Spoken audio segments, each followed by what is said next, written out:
let me introduce you. I have Jenny Wei. You are a philosopher and researcher and scholar.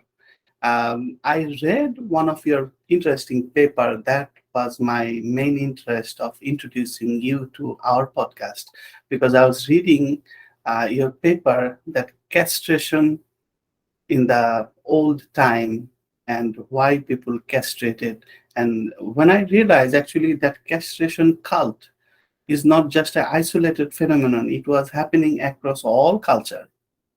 Then I felt interested because castration is like a symbol of sexuality, and everybody says sexuality is pretty important, like Freudian psychology, then health and disease, modern psychology, industry, media, television, Hollywood, everywhere. Sex is everywhere. Yeah. So then forsaking sex by castration, that is also important. How come? So I want to make the connection. And so why not you introduce yourself a little bit more to our audience, then we start. Okay. Thank you. I'm a transpersonal psychologist. I'm not a clinical psychologist. I mainly do focus on research, as you said, and I've been working in this field for a very long time as a professor at the California Institute of Integrative Studies, and prior to that at the what is now Sophia University, but used to be the Institute of Transpersonal Psychology. Both of those are in California. And I use a lot of my research, not the castration research, in work in organizations. I'm also an organization and leadership development consultant, and a lot of my first research was on the structuring of consciousness.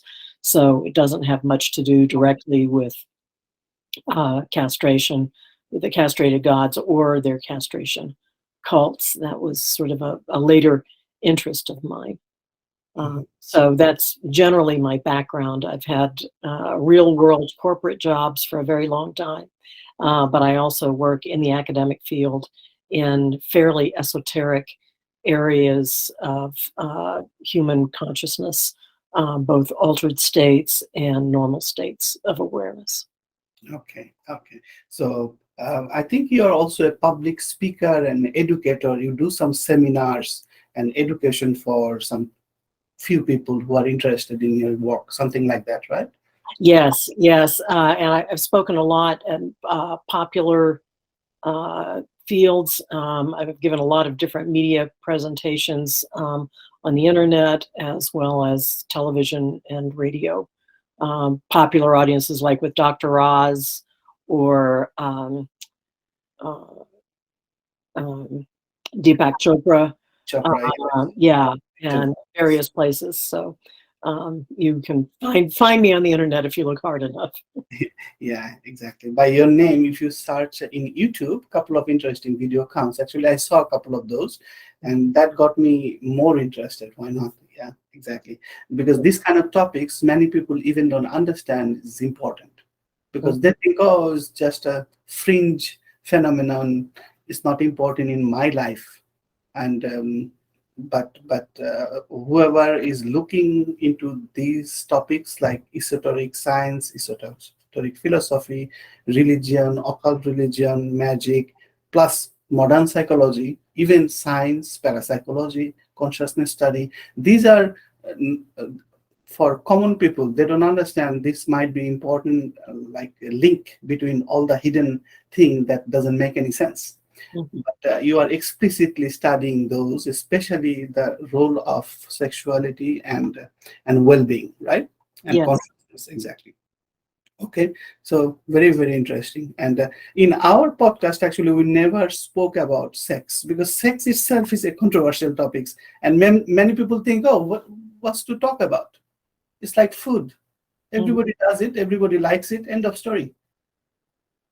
So why not you like lay the foundation of your like work? Why sex and sexuality is important in our life in general? Well, I think it's important for some of the reasons you just said. It's like food, it's like sleep. We may not think very much about it or think it worthy of a lot of comment or serious study, but without those things, we die. And it doesn't mean that as an individual, I have to have sex, but if enough people don't have sex, then our species is going to collapse. So it's important from a basic survival level. And my first studies actually involved altered states that are triggered by sexual activity. I was more interested in the altered states and their ability to transform people very dramatically. So that was what I was initially studying. And then over time, I just happened to do this study, this historical study about castration and castration cults. But sex is such a driver for people in, after puberty and for at least 3 or 4 decades. It influences so much of people's behavior, even if they've gotten married and they say, "Oh, I'm not available for other people. I'm sexually uh, content or sexually stable." It's still a major influencer of all kinds of behavior, whether people are aware of it or not.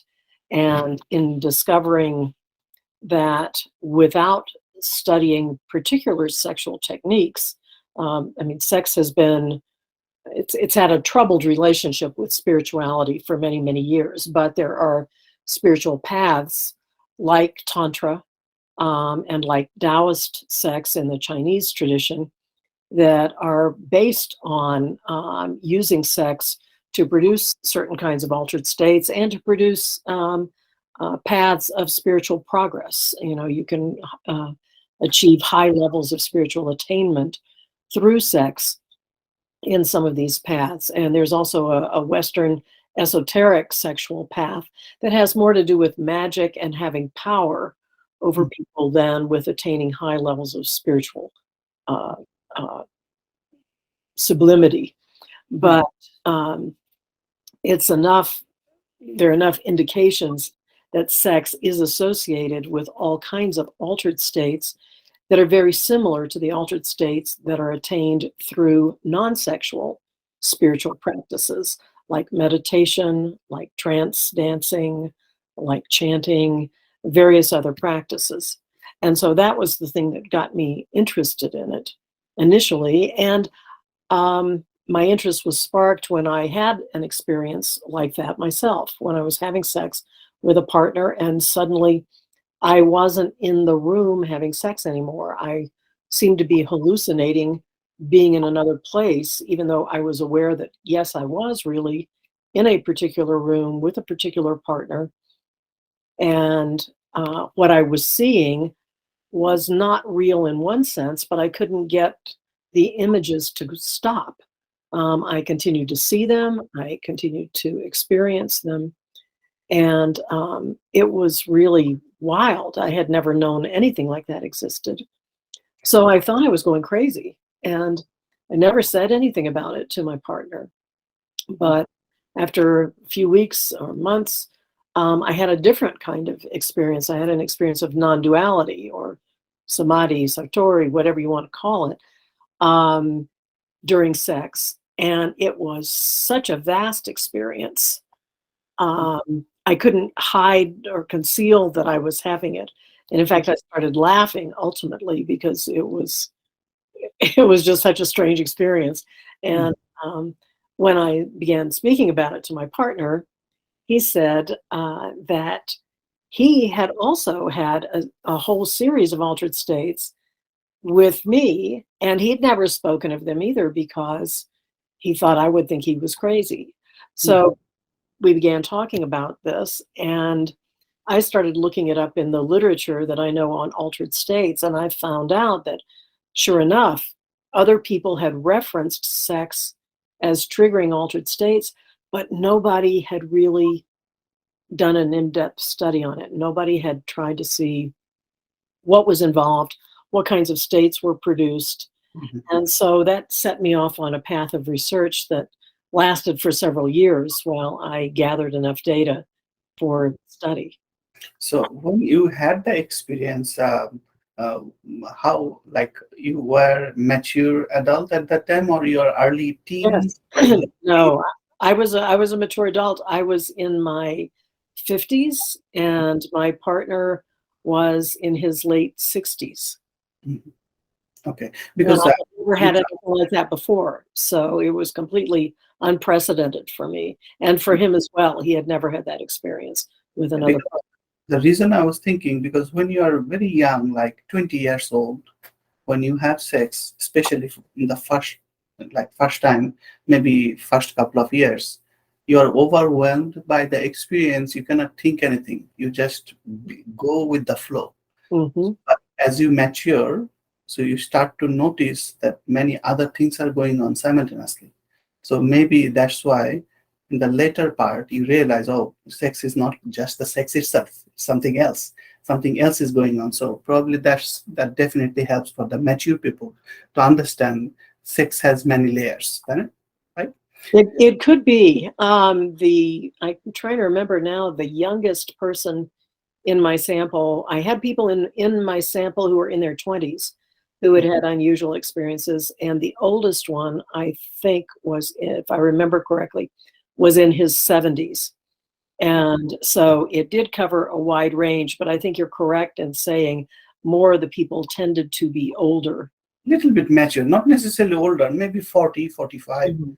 Yeah, Mhm. that's a good age because by that time you have enough experience to eliminate the noise and focus what is important. Mhm. Something like that. Something like that. Okay, so you mentioned several times altered state of consciousness. So it's a very vague term if somebody don't understand what you're talking about. Can you describe a little bit what you mean by altered state of consciousness and its connection with the sex that you had? Yes. Um, well, a normal state of consciousness, or what anybody considers normal, is culturally determined. What is typical for Americans as a normal state of consciousness is different from that of, say, an indigenous American. I happen to live in New Mexico, so it would be different from maybe some of the Navajos or Pueblo people who live around me. So it's culturally determined, but for any culture, a normal adult waking consciousness is considered to operate in a particular way. And the parameters that we measure are people's experience of time, their experience of space, and their experience of agency. What kinds of things are animate and can have an influence on the environment. So if, for instance, you're in a serious accident and you've had sustained some kind of a head injury, if you go to a hospital, one of the first things they will do is try to determine if you're oriented or if your consciousness is functioning normally. So they'll usually ask you if you know what day it is, or another way in our country of finding out if you're oriented in time is to say, who's the president? So they'll ask you questions like that. They'll say, do you know where you are? You know, do you think you're in the hospital, or are you aware of your surroundings? And then the doctor and the nurse will hold up a hand and say, you know, how many fingers am I holding up? Well, this is where you get into agency. You have to understand that it's the doctor or the nurse holding up the fingers. It's not, you're not holding up the fingers, it's someone else. And you have to be able to count them. So those things are called the three spheres of reality in clinical psychology. And if you answer according to what your culture says is normal, we all agree that this is Tuesday, for example, and it's nighttime, it's not daytime, then you're oriented and you're in a normal state of consciousness. If you experience something differently, if, for instance, I say, well, there's a ghost here in the room, you know, it's my dead father, and I can see him standing over there. In American culture, mainstream American culture, we don't believe in ghosts. So people would say, you're hallucinating. There's something wrong with your consciousness, with your mentation.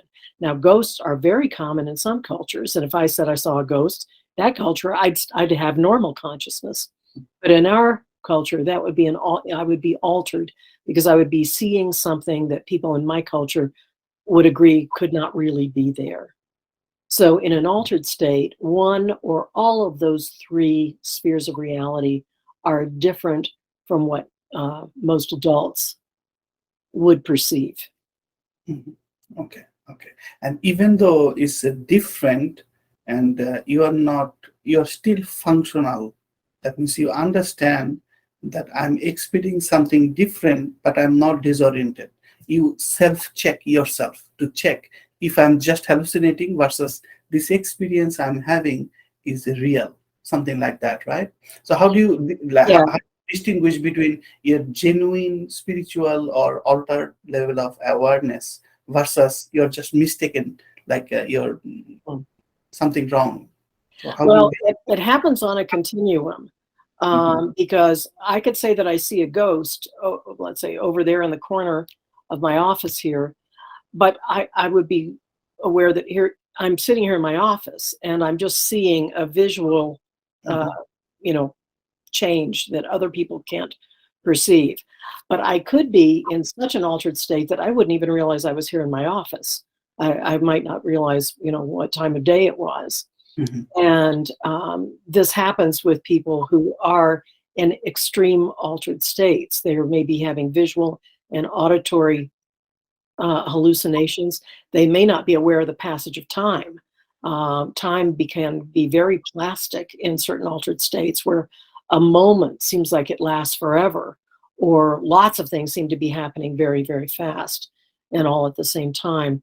People, for instance, who experience past lives um, perceive that they're a different person. So they have a different sense of agency and personality.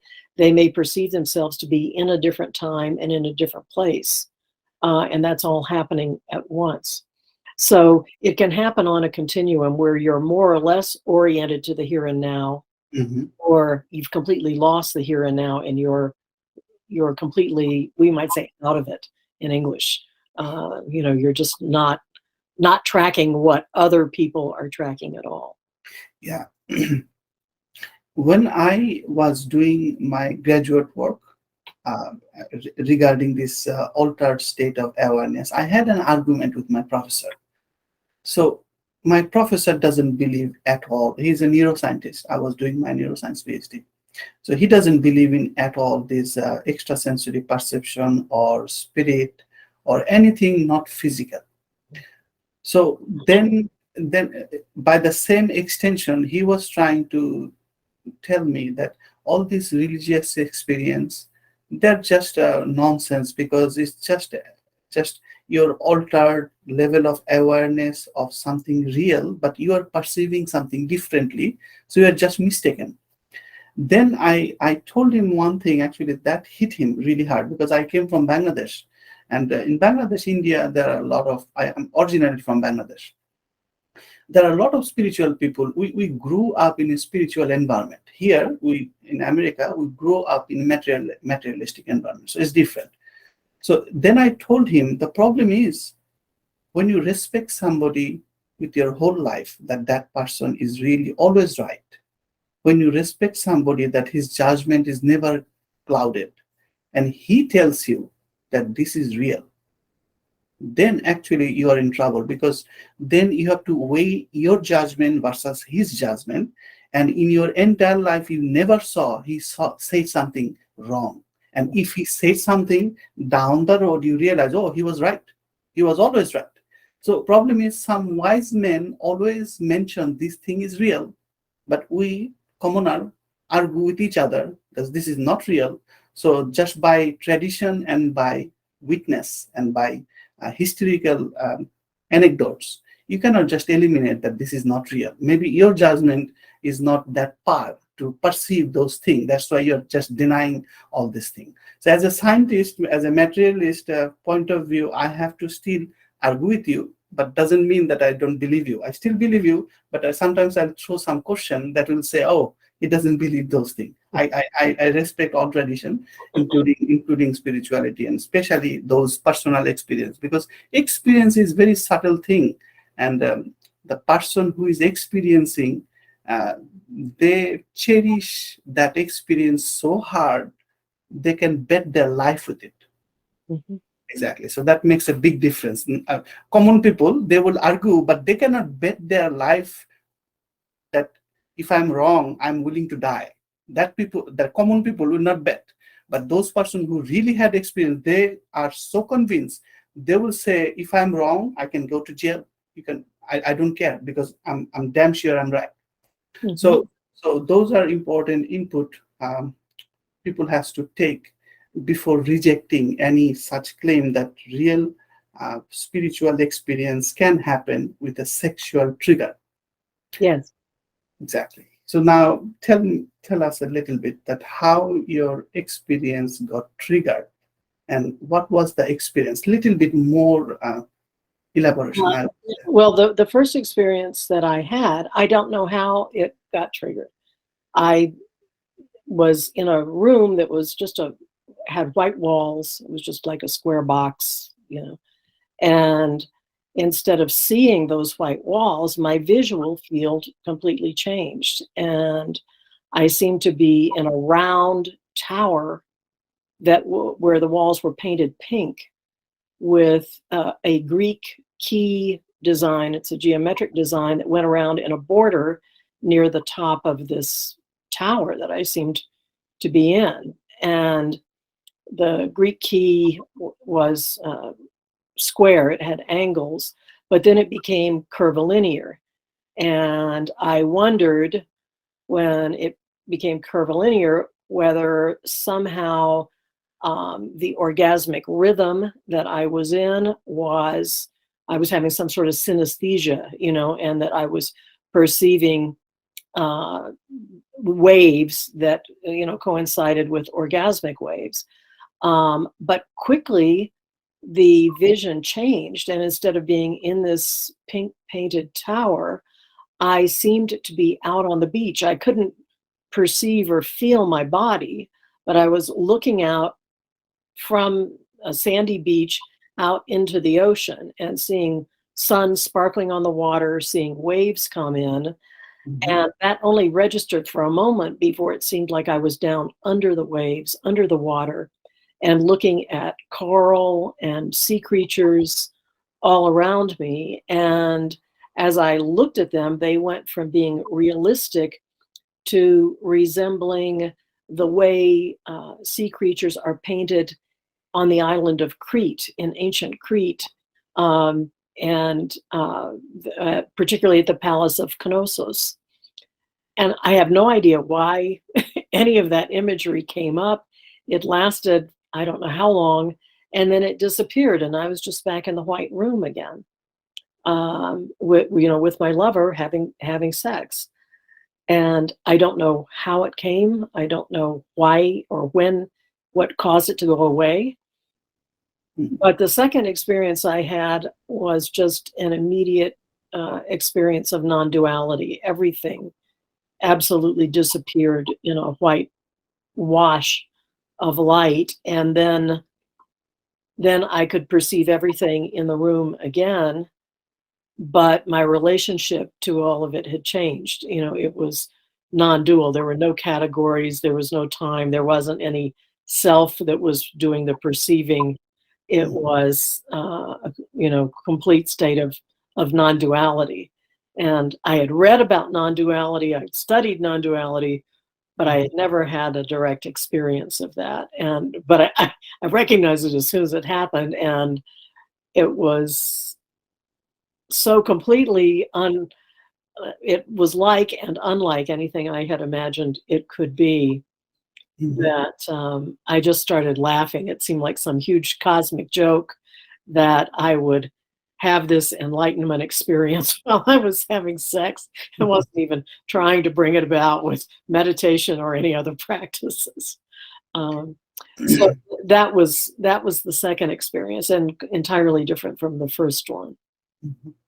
If you just like try to see the correspondence between our normal day-to-day experience, sensory experience. Then if you rank that, what are the experience you, like, people perceive as a more precious or more powerful. So obviously, number one, pleasure, usual pleasure in games, running, doing some good thing that gives you pleasure. So that's number one. Food, if you're really hungry, food gives you pleasure for sure. Then obviously sex, because if you never had a sexual experience and for the first time you wanted to unite with somebody and you have a like non-traumatic beautiful experience, then you realize, oh my god, so it was one of the most powerful experience. Then serving others, doing some philanthropy also gives you pleasure. But if you calculate the intensity, that the amount of time you spent and each unit of time, how much pleasure you are getting, I would say food and sex is the most concentrated, more potent pleasure that human can experience. And now, among the food and the sex, the problem is food you do 3 times a day and you do it public. There's no restriction, there's no shame, and there's no cultural taboo, all kinds of things, right? Food, as long as you eat conventional food, there are plenty of access. So there's no restriction of accessibility. So the pleasure from the food gets blunted. The only thing remains potent as of today, even all this media and availability of more partners, but still getting partners, right partner is still hard, because you can get partner, but your soulmate is hard, like the person you identified with. So at the end of the day, among all physical experience, orgasm still remains the top, in my common sense argument. So now you tell me why that intense pleasure experience also triggers a non-duality kind of experience. What's the link? Why? I don't know what the link is, and because the range of altered states that can be triggered by sex is vast. Not everybody has a non-dual experience, but they still have extremely intense experiences that can be life-altering. And just to address a couple of the things that you said, the people in my sample, although some of them were with a partner that they considered their soulmate, many were not. Sometimes some people had these experiences during casual, transient sexual encounters with strangers, which led me to believe that maybe part of what causes it is abandonment, the ability to just be completely abandoned during sex, which could happen with a highly trusted partner. You don't have to worry about how you're performing or how you look or how you sound or anything. And that's true of a casual sexual pickup. You don't care what they think. You're not going to see them again the next day. So I think the ability to be uninhibited in your sexual behavior may be a factor that plays into it for some people. But it's not as though highly skilled sex is going to bring about a particular kind of experience or a particular love relationship. The circumstances under which people had these experiences were extremely varied. It didn't matter whether people were orgasmic, for example. Some people had these experiences just holding hands with somebody they were very sexually attracted to. There was no orgasm involved.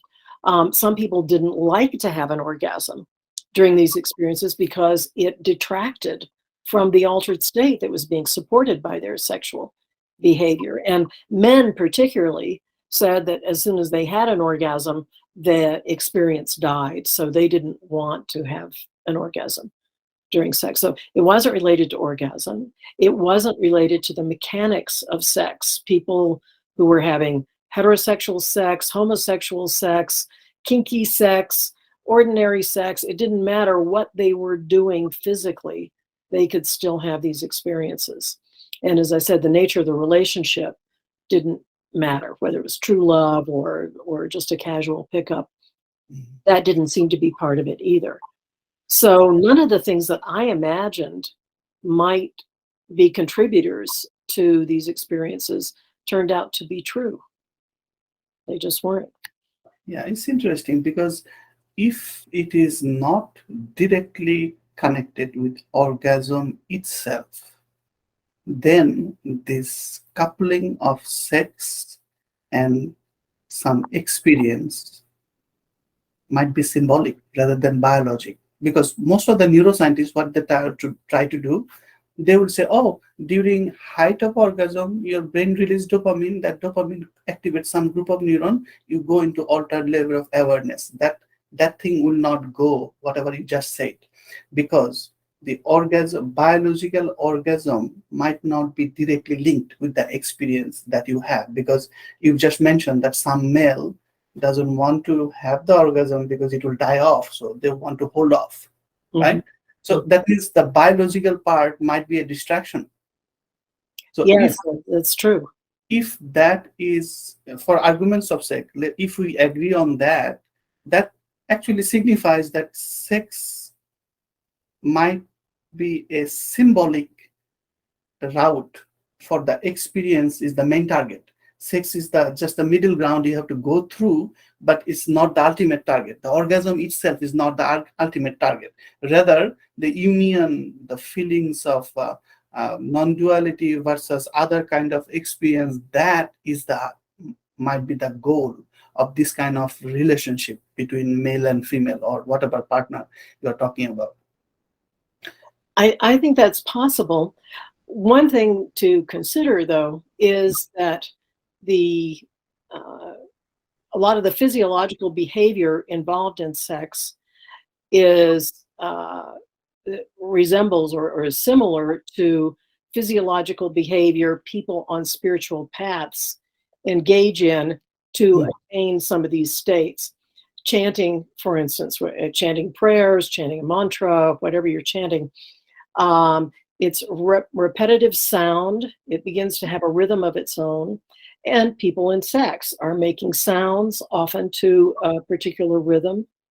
They're engaging in rhythmic movement, the way people who are doing trance dancing engage in.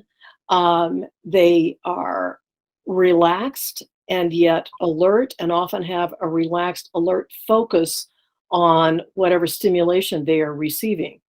So they have, an open mind, but also a focused mind that can be very, very narrowly focused, like a lot of different meditation forms. And so sex has a lot of the physiological components that certain spiritual techniques do to bring about particular kinds of altered states. And I think those may contribute. And for the neurological thing, can build up over time if you're having sex for an extended period, which is certainly happens in Taoist sex, tantric sex, and lesbian sex, for example, very, very long on foreplay.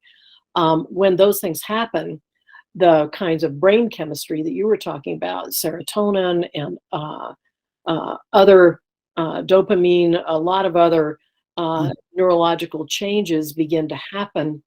And so that builds up whether you're having an orgasm or not.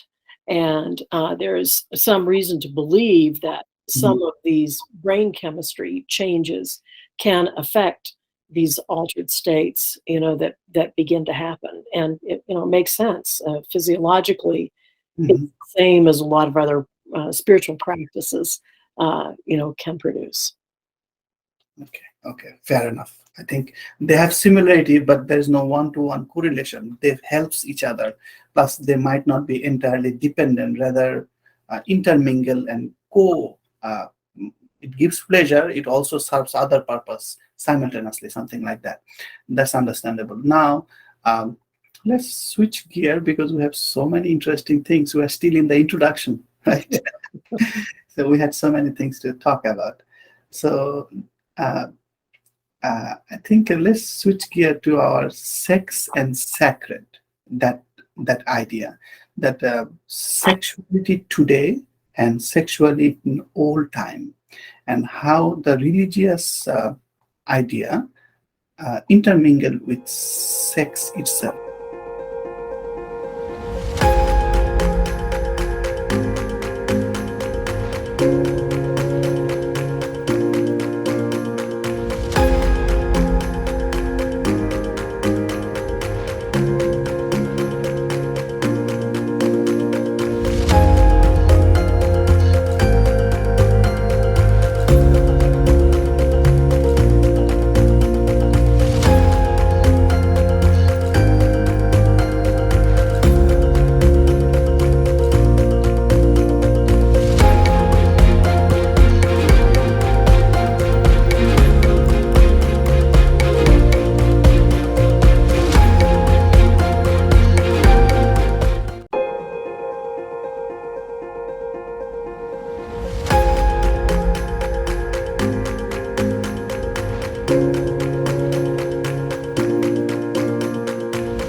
Let's switch gear because we have so many interesting things. We are still in the introduction, right?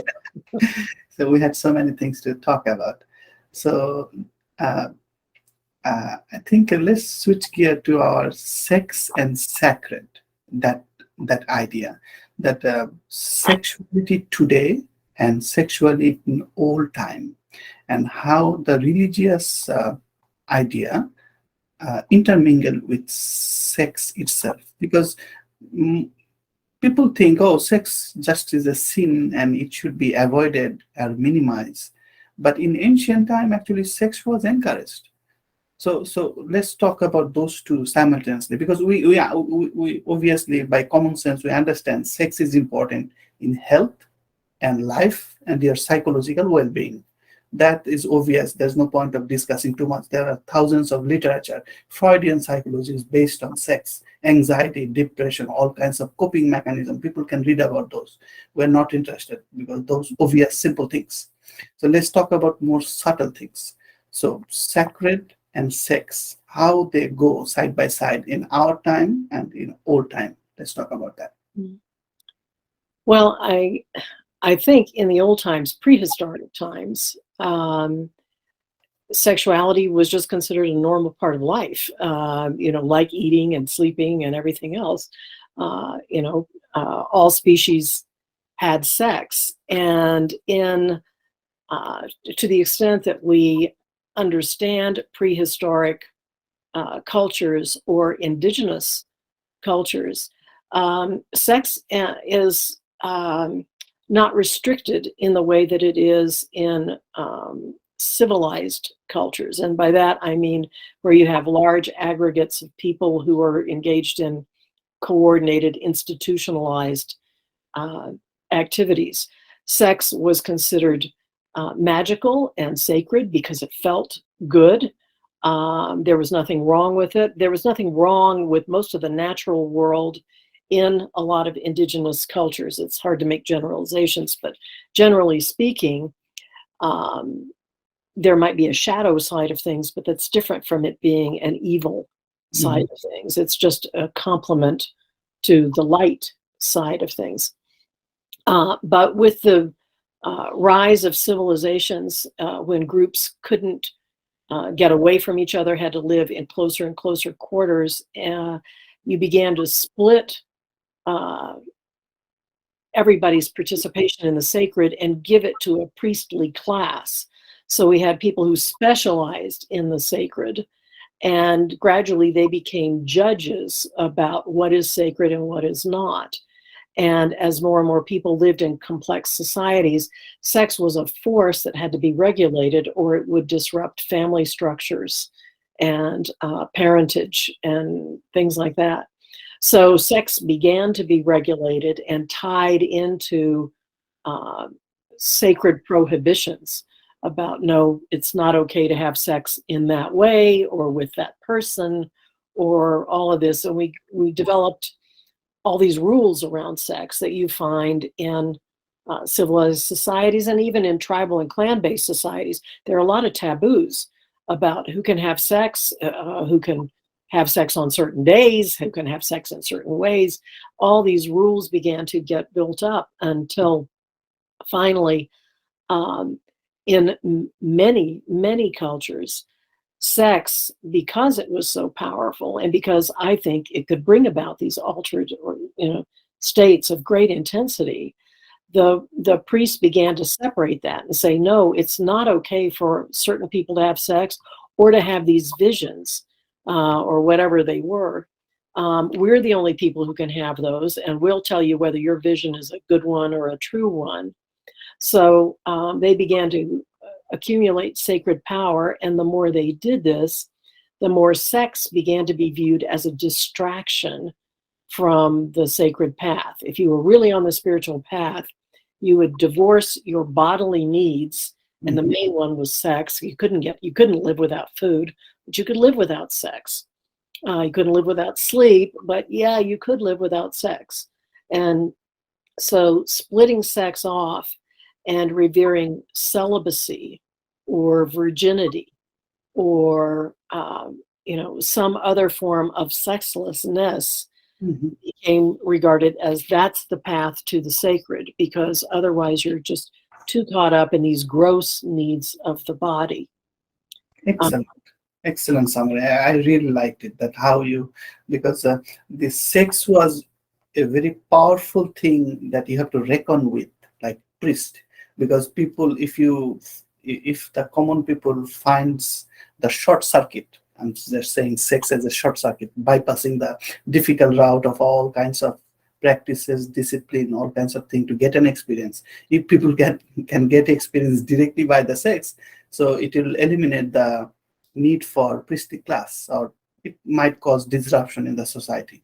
I just wanted to add that whenever some administrator, by administrator I mean either priestly class or government, as in current days, whenever some administration recognize something really important and powerful, so they always try to control it. Like money. Money is important, is regulated automatically. So similarly, so the moment like anybody understands sex is so important, the automatically priestly class or some prophet or some any lawgiver, they try to regulate it. But it's paradoxical, because if you understand the word sacred, because I was puzzled one time, there's a human part, bone is called sacrum. I'm a medical person, that's why medical terms comes in my mind, don't judge me. So sacrum comes from the word because it used to be sacred. Why it is sacred? Because it contained the womb, the mother womb. And also in old time, people believed that sacrum, the bone marrow, and the bone connected to the phallus produces the semen. So because that part of creativity and regeneration and life is sacred to life, so that bone that's why called sacrum. So now you're saying that is so important, but you are just banning it also. It doesn't make sense. It doesn't make any sense to me either. No, but and it's interesting to see how much of this has been carried across very different religions. They still have this, that if you're on the sacred path, in most religions, in most societies, that means that your sex is even more controlled than that of other people. And yet we have a couple of traditions like Tantra, for example, and like Taoist sex in the Chinese tradition that use sex as an avenue to spirituality, but not in the way that many people today realize. People today study tantric sex mainly to have, more and better orgasms. They're not studying it as a spiritual path. In classic Tantra, sex was just a vehicle to arrive at very sublime spiritual states that had nothing to do with sex. You started out trying to raise your sexual energy with a partner, but as soon as you could, you got rid of the partner because you were only activating energy channels in your own body to get to a state of non-duality that actually was, uniting your body with everything that is, but it wasn't sexual per se. It was just using the polarities of male and female energy, or masculine and feminine energies, and transcending those polarities to arrive at something that was. Yeah, it's important that like nowadays when outsider see a tantric practitioner, it's almost like modern day yoga. People go there to display their body rather than actual doing the exercise, right? Most of the YouTube yoga video people watch because beautiful woman, like nice figure, they try to show off their body with some flexibility, and the guys wants to watch it. But that's not the yoga. Yeah. Similarly, like tantric practice, many people join because they can have sex with stranger, or there's an opportunity to have sexual partner. Right. But as you mentioned, the real tantric practice was never about the ultimate sex itself. It was just a tool to go to somewhere else, something like that. Mm-hmm. Exactly. So now I can see a peculiar parallel. So at the end, we are talking about that sex provides a union opportunity of opposite polarity. That's the symbolic meaning of sex, right? The union of duality to convert into a non-duality or unity. So similarly, even in Old Testament, Abrahamic tradition, Israel was, the people of Bani Israel was regarding as a wife of Yahweh, and their union is their religion. If you go to very, very deep, because that statement that I made, many people will think I'll be crazy, but that's the reality according to the book itself. If you read the book really carefully, so even in the traditional monotheistic religion, that part is still active behind the scene. That sexual like drive. So this tantric practice is not totally exotic. Is prevalent in all ancient society. Many people focused on the sex itself. Many people focus on sex as a symbol. Many people focus on sex as a liberator. And many people saw sex as an opportunity to get united with the divine.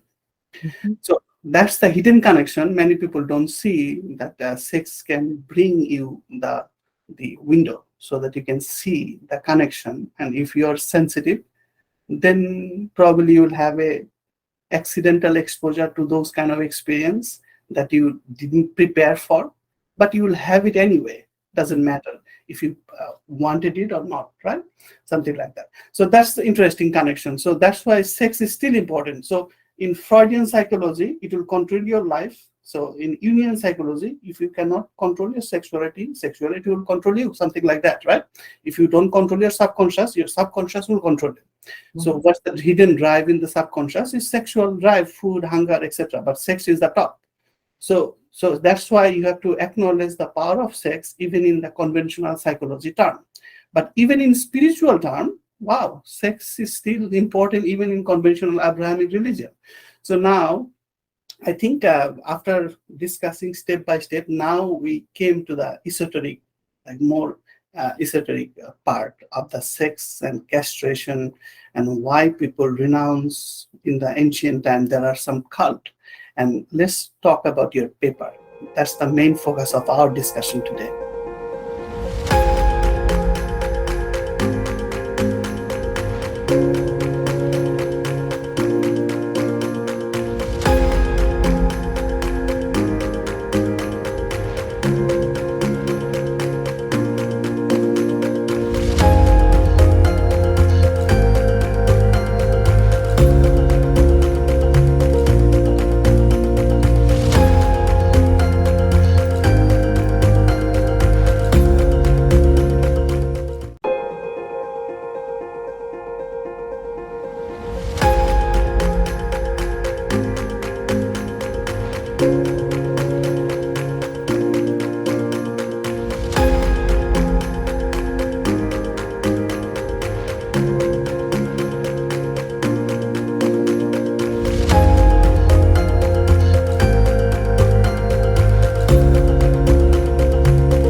step by step. Now we came to the esoteric, like more esoteric part of the sex and castration and why people renounce in the ancient time. There are some cult. And let's talk about your paper. That's the main focus of our discussion today. Yeah, let us introduce. For example, I read the paper, but somebody who did not, just introduce the paper in short, what you're trying to say. Okay. I wrote a paper about the castrated gods. There are many ancient mythological systems that contained gods who were castrated for one reason or another. And I had never seen a study that brought all of those traditions together in some comparative mythology.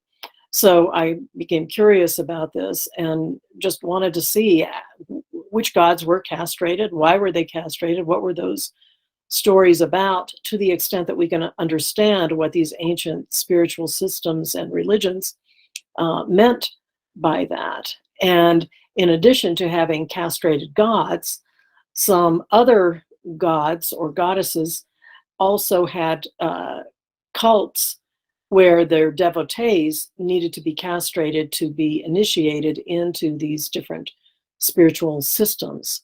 And so I was looking at the spiritual systems that involve the castration of devotees or initiates to see what those were about. And I just was curious and wanted to explore this very unusual quality. Castrated humans have been known throughout history. In the ancient world, people were castrated for religious or spiritual reasons, but mainly for secular reasons. The castration was typically done to enemy soldiers and particularly to combatants that had been captured. So that was a standard thing to do with male captives, to take away a lot of their aggressive drive and render them trustworthy in certain situations, particularly guarding elite women, as in harem duties. But the secular castrated men had other positions of high trust as high-level servants, civil servants, and in royal households and so forth. And it was a huge workforce of specialized people with specialized skills in a lot of different cultures. But then some of the castration was done for religious or spiritual reasons. And today, we have arguably a very large castrated population with people who have been medically castrated for penile or testicular cancer, prostate cancer. There are a lot of people walking around now, a lot of men who technically are castrated, even though they may physically have their genitalia still. Yeah, that's so. It's not news today, in the past time, everywhere. But in our background, because I in your paper you also mentioned some spiritual significance. You mentioned practical significance, like the prisoner or the warrior who got captured. That's understandable, or civil duty. But in your paper, I think you focus more on sacred reason why people got castrated as a symbolic ritual or something. Let's focus on that part, because so far after our discussion, we started from common sense, then we went down that sex has a spiritual significance for sure. So why not talk castration with spiritual significance? That goes side by side nicely. Okay. Well, there were different groups of myth that involved castration for different purposes. In the myths, there were gods who became castrated. They had been fully functioning male gods and were castrated for one reason or another.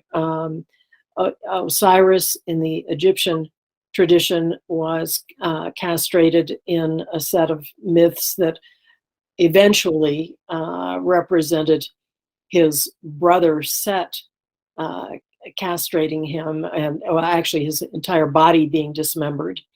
But the penis was lost, and in some parts, some myths, it's completely destroyed. Yet it was magically restored to him, and his goddess wife, Isis, was able to copulate with him one time and then bear his divine son, Horus, who then avenged his death and castration by castrating his uncle Set, who was originally the castrator. And then Osiris is no longer able to live in the world of the living. He was dead. But this magical act of castration, along with the reassembling of all of the other body parts that he had, made him the king of the underworld. And in other myths that came from generally the same geographic area, these dynastic castrations happened where someone would become jealous of the gods. These tended to be sky gods' power, would castrate him, and then the god dies and cannot interact on the earthly realm anymore, but then goes and becomes the inanimate sky, or a sky god that can no longer be anthropomorphic, but is just up there. And so the castration brings about a complete transformation of the person, who usually becomes more powerful, but powerful in a different sphere, not the earthly sphere, but some otherworldly place. So that's the Egyptian myth. I think in your paper you also mentioned Kronos. Yes, that's comes from the Hurrian and Myth. other Anatolian myths. Yeah, Cronus or Saturn, who devours his children, so that he castrated his father, so then he becomes God in his place, and devours all of the children that his wife has, but then is ultimately attacked by one of his sons who wants his power, and he vomits up the children. They have a huge cosmic battle between the Titans and the gods of Olympus, and the Titans and all of them are killed, and Saturn is banished. He becomes... It's like dynastic clash among the gods. Yeah, and it's a father-son clash, usually, where the son supersedes the father or castrates the father. And so you have this dynastic clash that results in a change of the world order. A whole system of gods changes, and you have a new system of gods. So that's the Anatolia, Middle East, I would say also Babylon, Sumer, and Greek myth together combined, because it started as Saturn, and in Egypt, in the Greek myth, it becomes Kronos and Zeus. So it's the very similar direct lineage of myth. Now let's move to India. I think in Indian you mentioned Shiva, right? Shiva. Yes, Indra and Shiva both. Yes. So it's everywhere. So if you see that dominant ancient tradition and culture, in everywhere there is a castration myth. So why? I wish I knew. With the Indian myths, when we're talking about Indra, it's about his sort of uncontrolled, chaotic sexuality. And, his castration is punishment for adultery. When you have Shiva, though, Shiva wasn't having any kind of uncontrolled sex.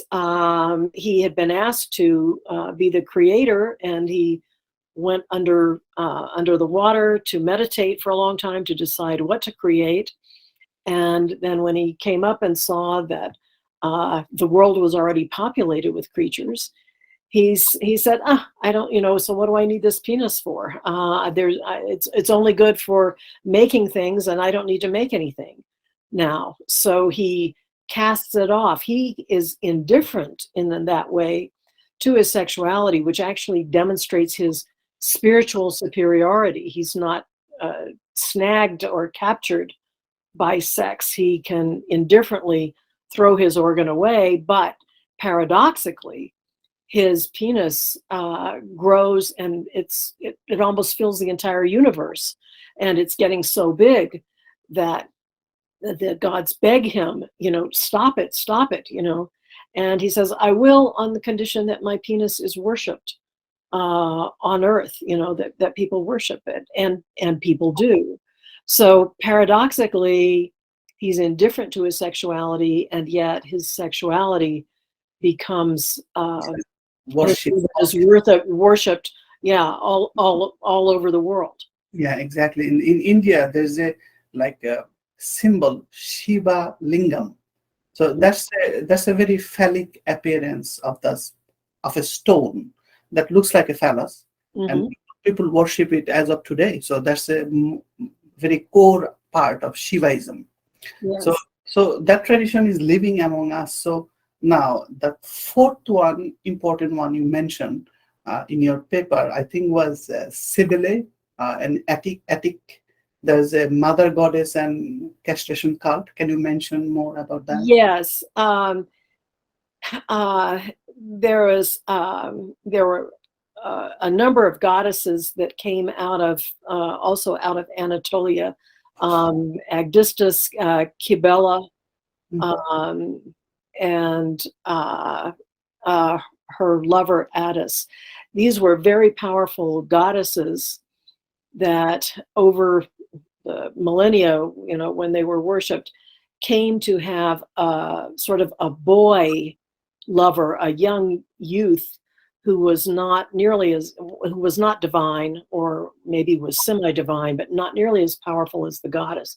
And sometimes this youth was an acolyte or a priest worshiping at her temple, and he was punished usually by disobeying or betraying the goddess, not necessarily sexually, but sometimes sexually. And she would come back with all of her power, and either she would castrate him, he would be so remorseful that he would castrate himself, or sometimes other gods, to get back at the goddess, would castrate him so that he could no longer be her lover or consort. And so this was a whole different myth cycle. The youth usually dies from the castration, and either his body parts or the blood from the wound produce some kind of vegetation. But he does not become divine. He is not resurrected as Osiris or some of the other gods were, or who went on to rule in the underworld. It's always the goddess who is the most powerful one here. And her consort is just there really for the drama. In many later centuries, these gods, because they died, became associated with vegetation and became, to some extent, gods of vegetation. But the goddesses were not, and they were not always goddesses of sexuality. That seemed to come later, but initially they had very different attributes. Okay, so that's the another one angle. I think in your paper you touch another two. I'll bug you because to explain everything for the general audience who have not read your paper, because it's a very important compilation of all possible things. You in a one paper you compiled so many data, and I love the fact you made some comparative table. I love it because most of the paper they don't bother to make a nice table for the reader to understand quickly and summarize and go through the tables quickly in the later day. Most of the paper written in such a complex way, it discourages people to read it twice. But your paper, you wrote it such a way people will go back as a quick reference. So in your paper, I think you mentioned two other category. The next one was the early Christian fathers, like church fathers, an early Christian sect who self-castrated. There was a castration cult. Just to mention a few things about them, and then I'll go to the last one, the Bangladeshi Indian Hijra community. Yeah. Thank you. Yes. Well, in Christianity, there's been a lot of debate about whether there was debate in ancient times, not today, about whether Jesus and the Apostle Paul, St. Paul, were castrated or not, because they were conspicuously not married, either one of them. And it was very traditional for Jewish men to marry. That was just expected, that you would marry and become a householder. And for them not to do it gave rise to speculation that they might be, there's some speculation that they were homosexual, or speculation that they had been castrated. And there are certain verses in the Bible that have been interpreted as meaning that maybe they were castrated, or that castrated men, that eunuchs, would more easily get into the kingdom of heaven. And so in the early centuries of the church, some people, in order not to have sex, did castrate themselves or had themselves castrated. And the church has hidden this in recent years. But early readings of the church fathers show you that many of them were castrated. And in fact, they had to keep passing laws that said, no, don't castrate yourself. This is not really going to get you into the kingdom of heaven, because people continued to do it. And Origen, who is a famous contemplative, was castrated because he didn't want to give rise to gossip when he was having private spiritual counseling sessions with women, particularly with married women. But later, even he said, I don't recommend that anybody else do this. And so it's gone in and out of fashion. During the early centuries of the church, it was widely not done, although many Christians believe that celibacy was the path to spiritual attainment, hence all the monastic traditions in Christianity.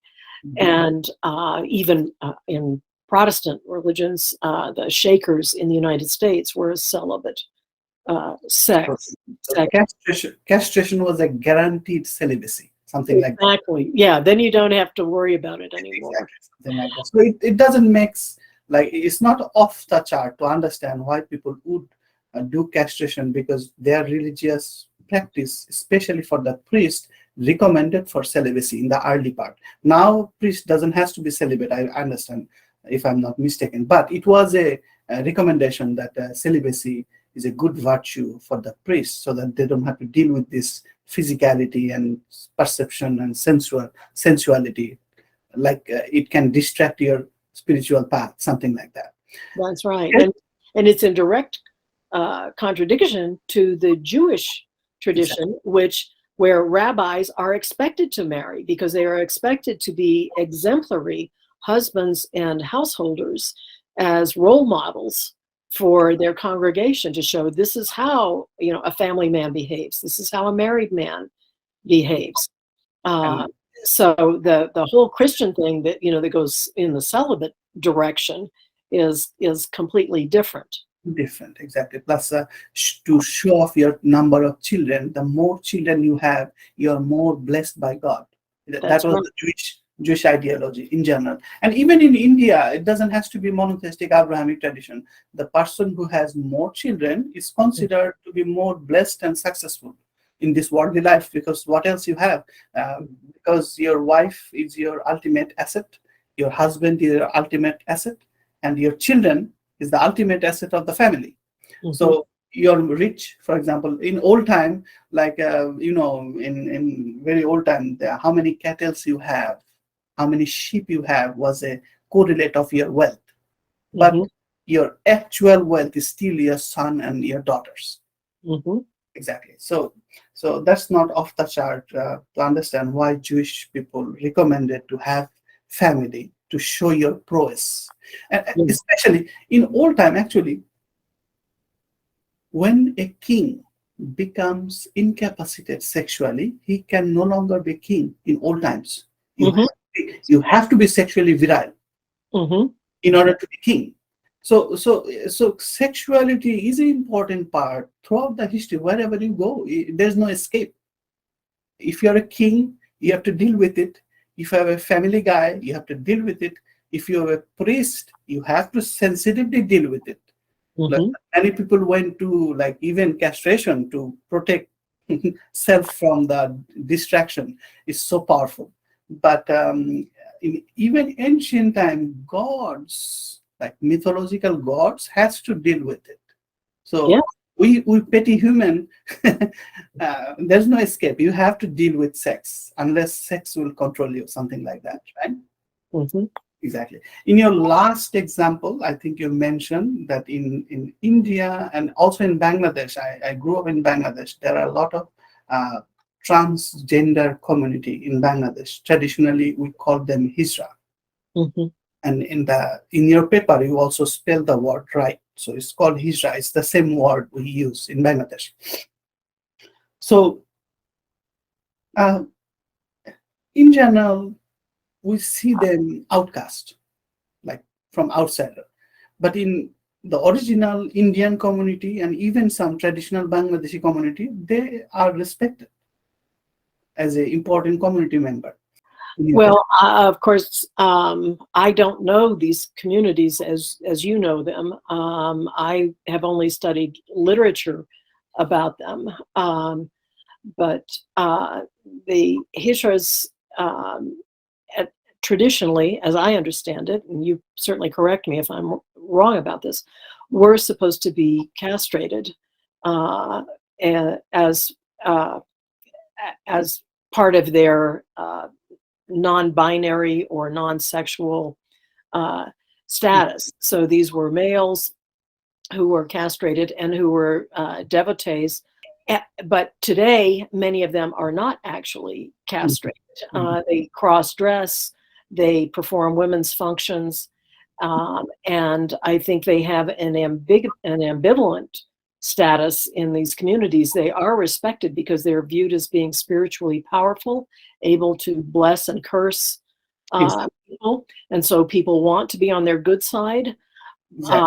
But they're also afraid of them. You know, if I make them angry, they could curse me, they can bring me misfortune. Exactly. Um, but people tend to be uncomfortable also with the transgender or transsexual, non-binary presentation that they have. So they have a lot of power in one way, but in another way, I won't say they're outcasts, but they don't fit easily Exactly. in mainstream society. So they're a marginalized or fringe group who are very obvious because of their presentation, the way transgender people are in Western societies these days.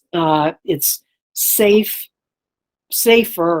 now to have a non-binary physical presentation, but you're treated with suspicion, and certainly people are much more marginalized here, I think, than they are in India or in Bangladesh, where these hijras have been for at least 2 centuries, closer to 3, and they have a recognized place in the society. And that is true, or has been true, of other societies. In the Native American tradition, there were called two-spirit people. There are other names for them, but that's common. And these are people who are born with a male and a female spirit.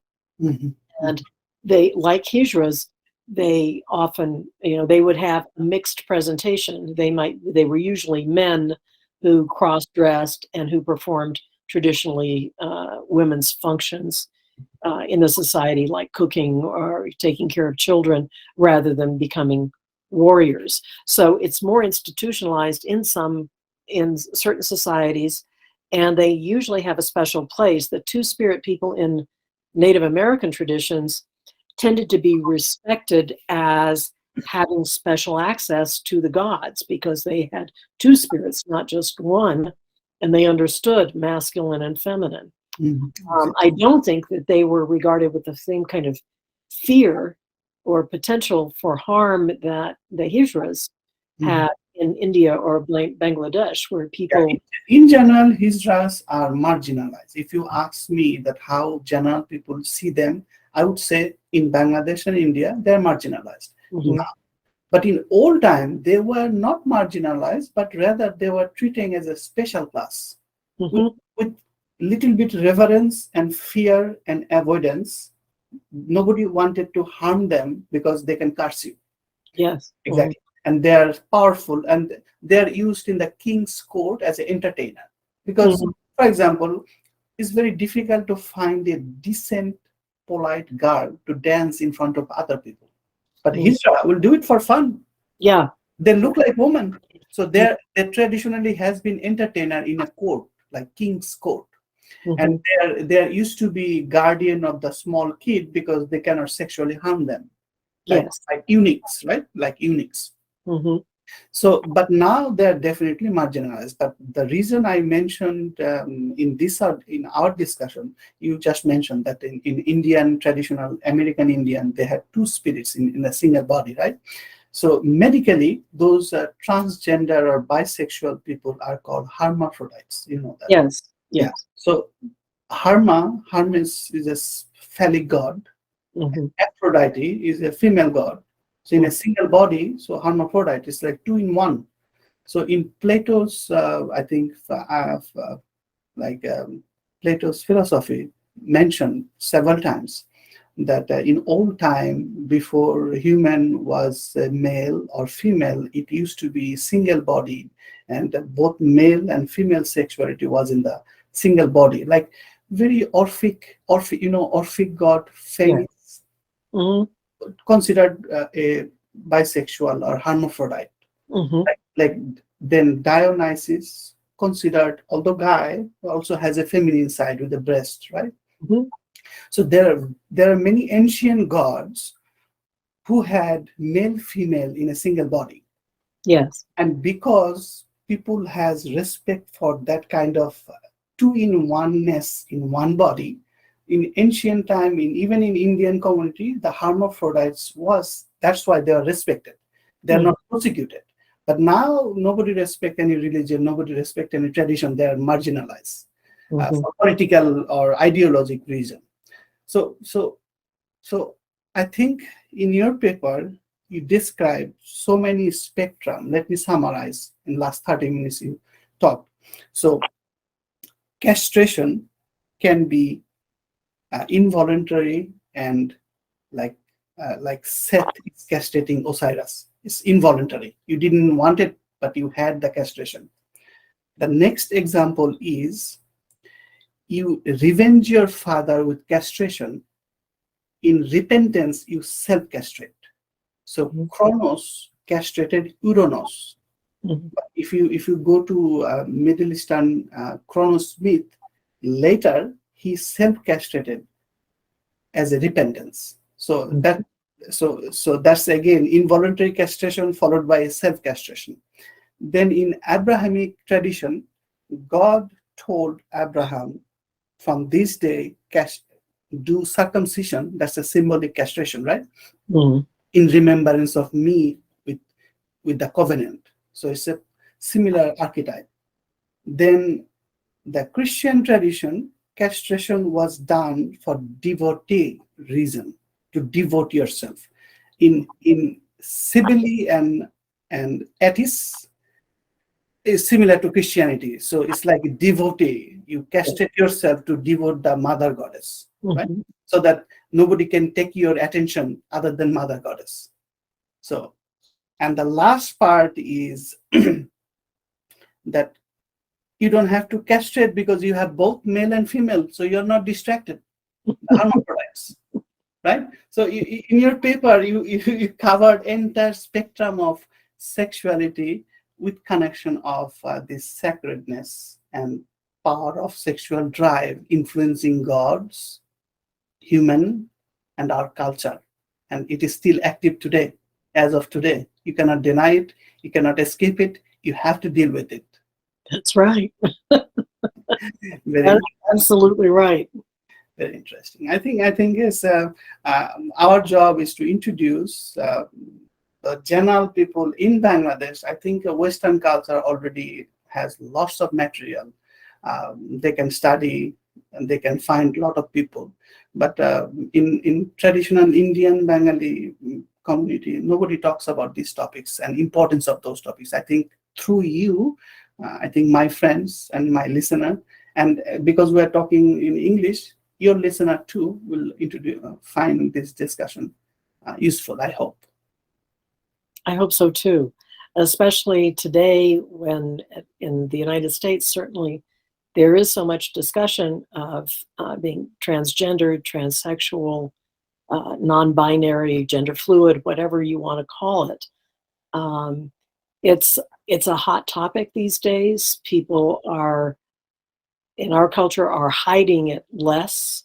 So it's becoming more and more public, as it has been with the hijra in India and Bangladesh for a long time. But we're in a highly gendered society here in the US that is now having to cope with that. And it's very, very difficult, I think, for everybody, for the non-binary people who are trying to forge an identity and be accepted and respected for who they are. And it's very challenging for people, particularly people of my age, who grew up with, it was male and female, and that was it. So it's an interesting thing. And as you said, it's been around forever. It's not going away. So we're all going to have to find a way to work with these powerful forces and these identities. Exactly. So I think here, I think we reached our conclusion, part one. But if you have 5-10 minutes, let's talk some other stuff that might not go to. Okay.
Yeah, so it was interesting talking about this sexuality and myth, and we try to introduce the concept of sex and importance even in spiritual practice. But let's talk about what does it all mean in my personal life. Like, forget about culture, forget about spirituality, forget about religion. What the sex is doing to my life in my spiritual practice. Let's focus on that. So before I ask your opinion, let me share my few idea about this castration, because why I was interested, because I was interested for many reasons, but I did not mention in our previous discussion what was my personal motivation. So as a Muslim, as a book of the law, like even in Jewish people, every male person has to do circumcision. And circumcision is a genital mutilation. If you think about medical terminology, it's a genital mutilation. So it's a serious, major, irreversible undertaking for your entire life. And it's a surgical procedure. But thousands and millions of people across culture is doing it without questioning that why I have to do it. It's just a blind symbol, or it has some real significance. So that was my main motivation, because I read in last 10, 20, 15 years, because that was always my question.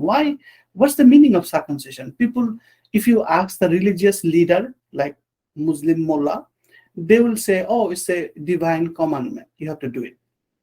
If you ask some other people who are spiritually inclined, but they are not particularly scientifically inclined, they will say, oh, it's for cleanliness. Other people say, oh, circumcision is beneficial for health. It prevents some cancer. This is all bullshit, in my personal opinion, because I agree with you entirely. because in the time of Egyptian pharaoh, they're not aware of this health benefit. They're not aware of this papillomavirus. They're not awareness of cancer, right?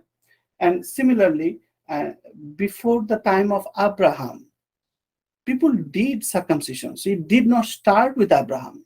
So it's not because Abraham had a commandment, that's why we're doing it. It's before that. So the three reasons I mentioned, it doesn't go with your personal belief, because if you dig deeper, nothing stays valid. So then I went to see who had circumcision or castration before this religious stuff. It has to be myth. So now the first person who got castrated was Osiris, right? Mm-hmm. So now, if you study Osiris versus Kronos, I can see it's like penis or phallus was a symbol of creativity.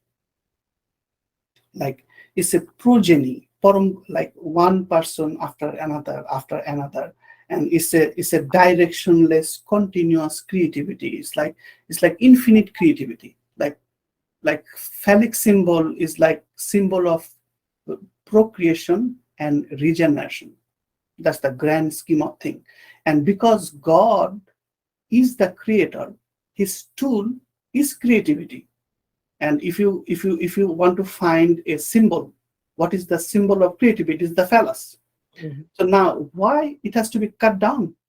That's the mystery. Because if you say God is the symbol, God has the creativity, and we're using phallus as a symbol of creativity, then why the castration? That doesn't make any sense. Now, in my understanding, in old time, as Plato said, all these Greek myth like Zeus, Kronos, they're all glorified human. They're very ancient human, but people use those human as gods to tell you a story. That was Plato's understanding. Because even like Plato has two schools, exoteric school and esoteric school, you know that, right? This Neoplatonism came from esoteric part, and the exoteric part everybody knows. So in his personal belief, he obviously understood, even though I'm talking about all kinds of God, but in his personal belief, those are human. So now, if I can connect this human with divine together, then I can, as a spiritual believer, like if I consider myself, just hypothetically, that if I'm trying to justify this entire scenario, this goes like this: that because God has been creating and creating and creating non-stop, like vegetation grows, then dies, new generation comes, new species comes, divergence comes, different people color, different personality comes. It never stops. So what's the end goal of all this creativity? If you ask that question, is there any end or there's no end? Traditional religious people in all tradition told human is the end of all creation. In every culture, monotheistic religion says man is the best creation. In Egypt, Osiris, human are the crown jewel of all creativity. So if you believe that human are the final destination of this creativity, symbolically, it stops. So in my understanding, that because with the appearance of human, the creativity has stops. So that symbolizes the castration. That means human, just suppose I am the human in the name of Kronos. I realize that I cut down the creative god Uranus, and the he cannot create any more species because I, human, is the end of all creation. For example, even though I go to Alpha Centauri, if I find a sentient being, they have to understand the duality, good and bad, right? They have to understand self versus non-self. As a human, I can still understand that part, right? So I'm at the par with them. So even though they might not look like me, but I'm at the par, at the terminal of all creation.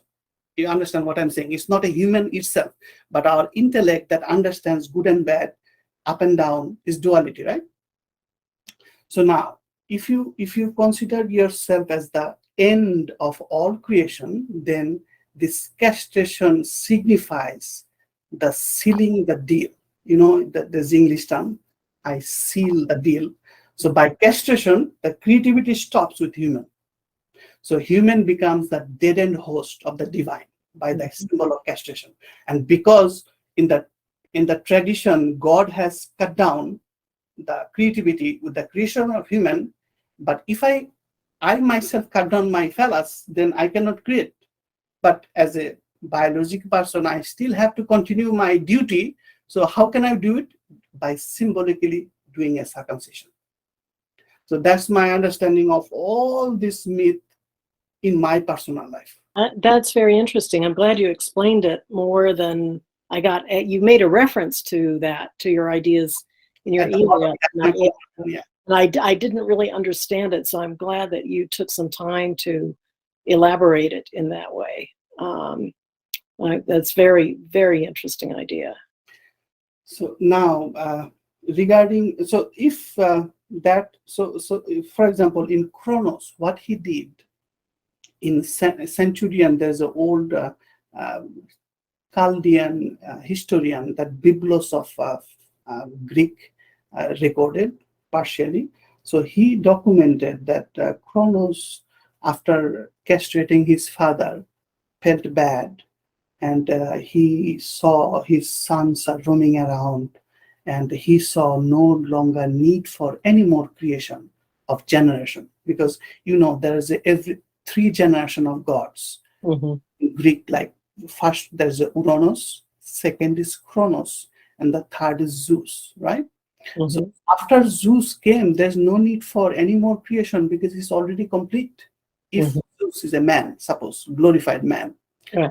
So if Zeus is already complete and does the job of the father, if Zeus is doing the job of the father, if Zeus fulfills the obligation of father's task, then there's no need for any more creation. So what's the purpose of Uranus's phallus? Nothing. Cut it down.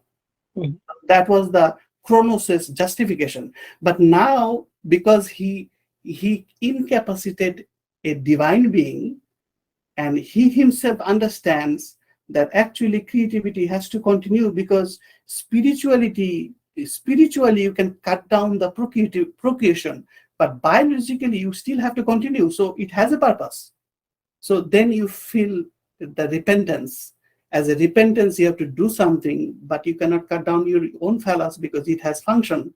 So what you do, you symbolically reenact the ritual of circumcision.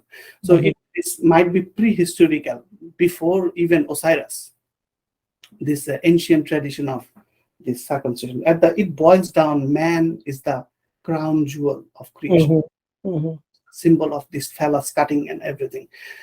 So now, but what's the relation with sex with divine?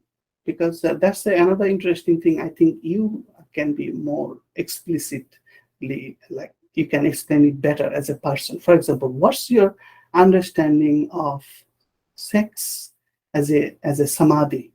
Like you mentioned samadhi. Samadhi is a nirvana. It's a big term, right? It's a mukti. It's a nirvana. It's a liberation. It's the ultimate final human experience. So now you tell me how you can achieve nirvana or samadhi through sex symbolically. I just think it's possible. I think there are, I know you said you had a medical background. I think that in a materialistic model, if we're just working with the brain, um, uh, I think there are a finite number of destinations. There may be many ways to get there, but sex can produce a state like this. Certain psychedelics can produce a state like this. Meditation can produce a state like this. Other behaviors, but there is a particular kind of state, samadhi, satori, that humans are capable of, and they may get there different ways. I don't care if you get there by sex or if you get there some other way. The sexual experiences tend to be temporary. They're not long lasting, but that's true with early days in meditation too. You can just taste it, but then it takes a lot more practice to get stabilized in that state. And in that state, there is no separation, as you know, self and other, it's all one. And I think, as you said yourself earlier, in sex, even if it's just at the level of an orgasm, with a great orgasm, that union, that drive of sex to completely unite with another person, to transcend your self limits, even if it's only for a moment of pure connection with some other person. I see that as very similar to this sense of losing your personal boundaries to transcend everything in non-duality. Exactly.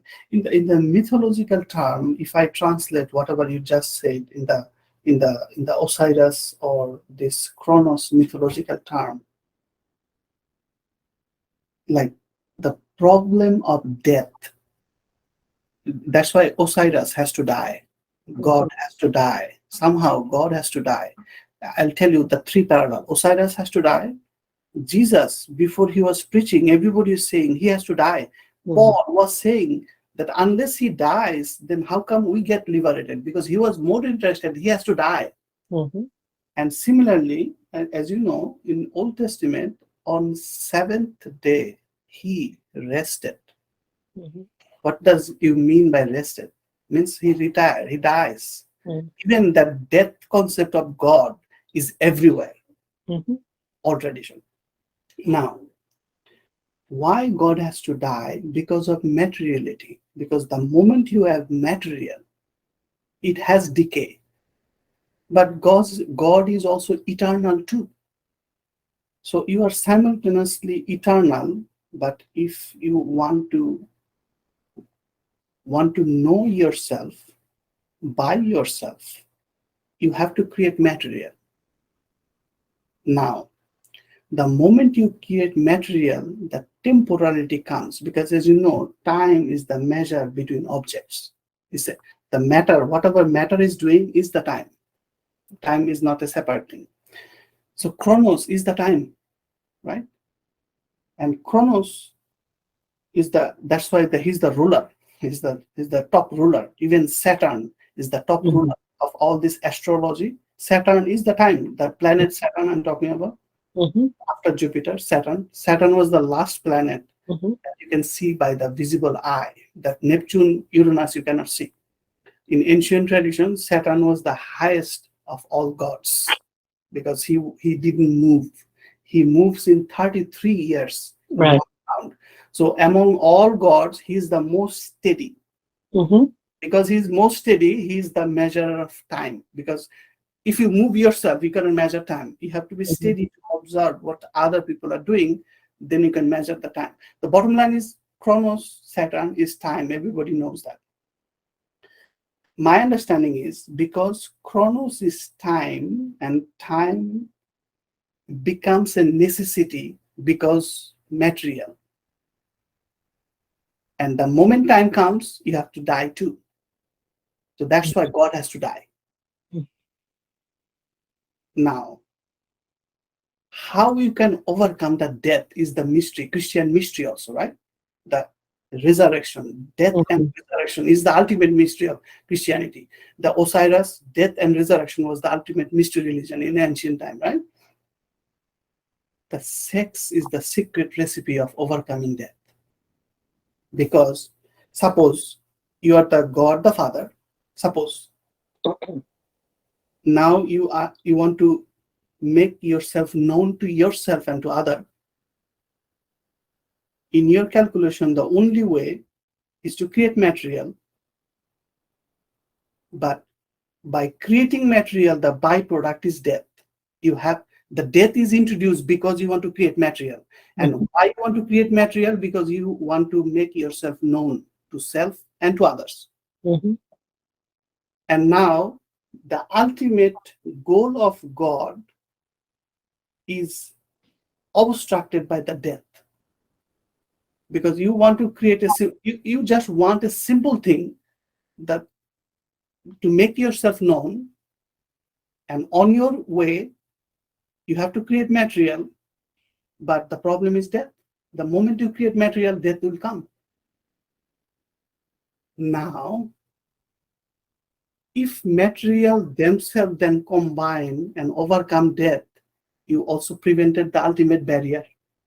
See, from God's perspective, death is the ultimate overcoming of the thing you wanted, but you have to overcome it.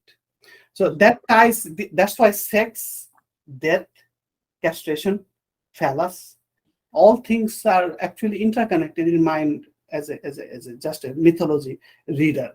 Because the reason I read mythology to understand this mystery of death and resurrection, because in order to understand the death and resurrection, you have to go to mythology, because I don't think Bible will explicitly teach you this, whatever I'll just say, because I got this from mythology, right? So in my mind, that's why sex is so important, because sex is the ultimate tool where you will get the chance of overcoming death, and you can continue in perpetuity even in the material world. Mm-hmm. And the other thing about the sex is, suppose you know qualia, right? The personal perception of pleasure. It's a very problematic term, because who is the perceiver? People say I am the perceiver, but actually it might be false ego. God is the perceiver, real perceiver of pain and pleasure. Now you just calculate which one God likes the most, the sex. That mystery is also solved, because God really wants this thing to happen. That's why he put pleasure on this particular sex the most, because that's most valuable. Mm-hmm. The food is necessary, sleep is necessary, but in God's calculation, because he has to come to the material world to make himself known, but the greatest barrier is the death, and the greatest barrier is overcome by the sex, so that will be most precious in his mind. So in divine mind, sex is most precious because it overcomes mortality. That's why Freudian psychology talks about death and sex together. Actually, the link comes from this way. Because of the materiality, death becomes a necessity, and the only sex can overcome this barrier of death. Because ultimately, if you know uh, Joseph Campbell's journey, hero's journey, Yeah. everybody's journey's ultimate target is overcoming death. Mm-hmm. Everybody wants immortality, whether they know it or not. And why everybody wants immortality? Because I think it's God instinct. Because God knows He is immortal, and that instinct is also in human being. And we deep inside know we are immortal, but we don't know why, how. So everybody is still looking for immortality. And that in the physical world, if you talk about immortality, the sex is the ultimate focal point of that immortality. You are actually producing immortality by your future generation. Mm-hmm. So that should be most pleasurable from God's point of view. And that's why if you talk about this, who is the perceiver of pleasure, actually we human are the mirror image or the image of God, right? So in our world, we are labeling it as orgasm, but in divine world, purpose is served. That's why it's more pleasurable. So, So I think the sex actually, when people realize by doing sex, actually I reached God, that Mhm. really triggers this whole series of like perception, samadhi, or union with God, or moksha, because I don't know if they can see the entire story or not, but at least they feels the importance of sex with the God, God's union. Because if you see 100% transparently all the steps, your samadhi experience becomes more powerful. Mhm. But if even though you don't see all the connection, it's still powerful, because that's the most important experience a God can have, and mere human being are mirroring the pleasure of the God himself, something like that. So that was my hidden motivation to talk with you, because you touched the very topics of sex as a symbol of liberation. Not many people talks about it. Probably I'll just heavily redact, because not many people will understand, and people will misunderstand 90% of it. But I will Yeah. try to still put some of the second part as a follow-up with you. Yeah, I think you should. I think those are important ideas to get out. And Yes. as I said, yeah, I didn't really appreciate all the sophistication of your thinking until you laid it out for me here. So I think it would be something you should consider interviewing yourself. When I Mm. read Freudian psychology, when I read your work, I see like you're trying to communicate this thing to me. I felt you are trying to communicate the union with divine through sex. But many people will not see that connection. But I felt the connection, that you are trying to tell me the same story that I'm concocting in my mind. You see my point? That I Mhm. was concocting a story. You pointed, oh, I'm telling the same story. Why not? So that's Mhm. why I really felt that I need to talk with you, because I would say, like, lots of people instantly dismiss whatever I just said in the last 10 minutes. They Mhm. will instantly dismiss that this is just bullshit. Yeah. But Yeah. unless you see yourself the connection, you will not appreciate what I was talking. So because I was pretty sure that you will appreciate what I'm thinking, I felt the need to talk with you. Well, good. I'm glad you did. Yeah, I'm glad yeah, you did. exactly. Thank you for your time, and I think we'll meet again sometimes. Thank you. I hope so. Yeah. Thank you very much. Have a good night. You too. Thank you. Bye. Bye bye.